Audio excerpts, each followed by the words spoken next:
દક્ષિણ ગુજરાતની સૌથી મોટી ગણાતી સુમુલ ડેરીમાં યોજાયેલી ચૂંટણીના પરિણામ જાહેર થયા છે, જેમાં ભાજપે બાજી મારી લીધી છે। સુમુલની 16 બેઠક પૈકી 15 બેઠક ભાજપે જીતી લીધી છે, જ્યારે એક બેઠક પર અપક્ષ ઉમેદવારનો વિજય થયો છે। આ ચૂંટણીમાં ફરી એક વખત કોંગ્રેસનો સફાયો થયો છે। સુમુલ ડેરીમાં હોદ્દેદારોની પ્રતિષ્ઠિત ચૂંટણીમાં ભાજપે શાનદાર પ્રદર્શન કર્યું હતું।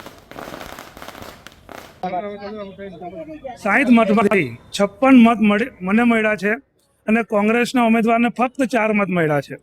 સુમુલમાં આવ્યા પછી પશુપાલકોના હિતમાં જ નિર્ણય થશે અને આદિવાસી સમાજમાંથી આવું છું એટલે આદિવાસી સમાજ અહીંયા 87% દૂધ ભરે છે, તો એમના હિતમાં અને ખૂબ આગળ સુમુલને લઈ જઈશું।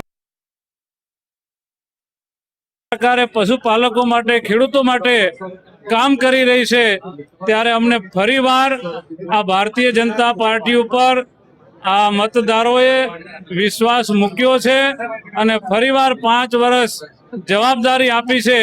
એ જવાબદારી પશુપાલકોના હિતમાં ભારતીય જનતા પાર્ટીનું બોર્ડ ખૂબ સારી રીતે નિભાવશે, એની હું આપ સૌને બધાને ખાતરી આપું છું। તો વધુ વિગતો માટે જોડાઈ ગયા છે સુરતથી સંવાદદાતા સાહિસ। ભાજપે ચૂંટણી જીતી લીધી છે, શું વિગત છે? બિલકુલ, તે સુરત જિલ્લાની સૌથી મોટી ગણાતી સુમુલ ડેરીની આજે મતગણતરી હતી અને મતગણતરીની અંદર ભાજપની ભવ્ય જીત થઈ છે અને કોંગ્રેસની એક પણ સીટ જે છે તે નથી આવી।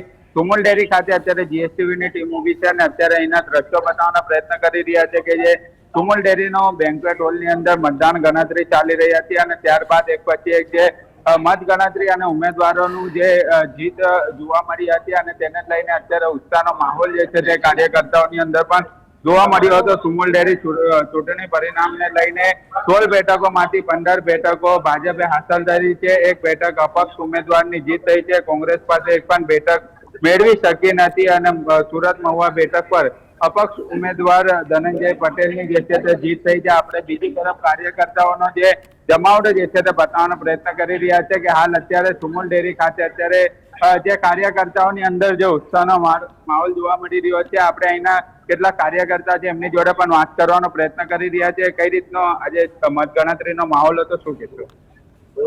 રીતે સુમુલની ચૂંટણી સંપન્ન થઈ।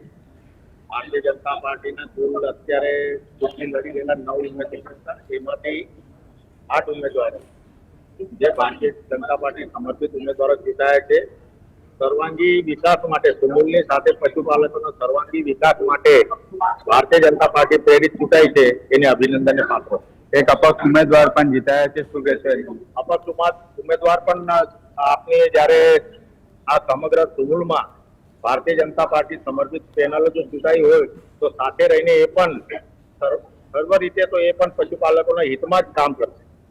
બિલકુલ, તે જે રીતના કાર્યકર્તાઓ પણ જણાવી રહ્યા છે કે જે રીતના અત્યારે મતગણતરી થઈ હતી અને તે પૂર્ણ થઈ છે, ત્યારે ભાજપની અંદર એક ઉત્સાહનો માહોલ જોવા મળી રહ્યો છે અને ખાસ વાત એ છે કે કોંગ્રેસની એક પણ સીટ સુમુલની અંદર પણ નથી આવી અને ખાસ કરીને એક અપક્ષ ઉમેદવાર જે છે તે જોવા મળી રહ્યો છે। એટલે એક બાદ એક જ્યારે મતગણતરી પૂર્ણ થઈ હતી અને જ્યારે ઉમેદવારોનું નામ જાહેર થઈ રહ્યા હતા, ત્યારે ઉત્સાહનો માહોલ જે છે તે સુમુલ ડેરી ખાતે જોવા મળ્યો હતો। ફટાકડા ફોડી મોઢું મીઠું કરાવી ઉજવણી જે છે તે કરવામાં આવી હતી। જી, આભાર સાહિસ સમગ્ર